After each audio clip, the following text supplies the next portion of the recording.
America के New York में एक मादा टाइगर को कोरोना वायरस से मुतासर पाया गया है। दावा किया जा रहा है कि इंसानों से जानवरों में इन्फेक्शन फैलने का ये पहला मामला है, लेकिन ये इन्फेक्शन हुआ कैसे, इस रिपोर्ट में देखिए।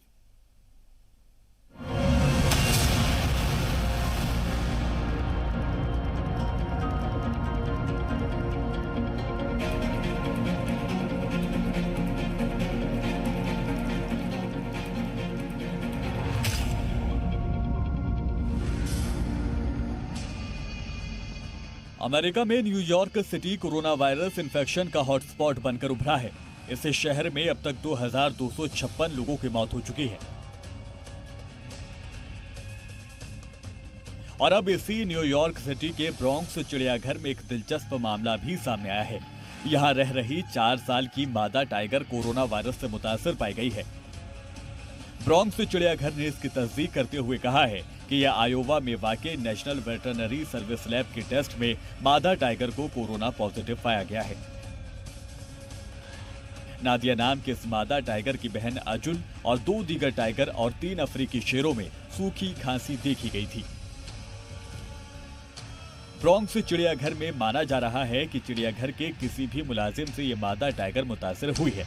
चिड़ियाघर की तरफ से कहा गया है कि किसी ऐसे मुलाजिम से ये इन्फेक्शन जानवर तक पहुंचा जिसमें पहले अलामत नहीं देखे गए थे। नादिया और सूखी खांसी से मुतासिर दीगर जानवरों की खुराक में कमी आई है, लेकिन चिड़ियाघर इंतजामिया का कहना है कि इन सबकी सही तरीके से देखभाल की जा रही है।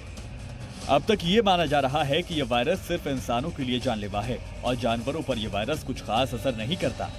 लेकिन अब इस घटना के बाद दुनिया भर में डॉक्टरों की फिक्र बढ़ गई है। हिंदुस्तान में भी वजारत माहौलियात ने रियासती सरकारों को हिदायत जारी की है, जिनके मुताबिक अब हिंदुस्तान के चिड़ियाघरों में मौजूद जानवरों की 24 घंटे निगरानी के लिए नया निजाम तैयार किया गया है और किसी भी जानवर में इन्फेक्शन का शक होने पर फौरन उसका सैंपल टेस्ट किया जाएगा।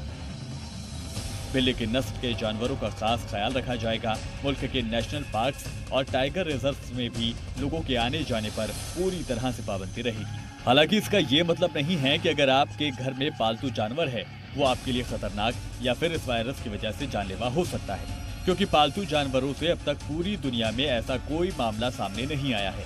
इसलिए अगर आप में कोरोना के इन्फेक्शन है तो पालतू जानवरों से भी दूर रहें और बाहर के जानवरों से भी खुद को पूरी तरह से महफूज रखें। ब्यूरो रिपोर्ट, जी मीडिया।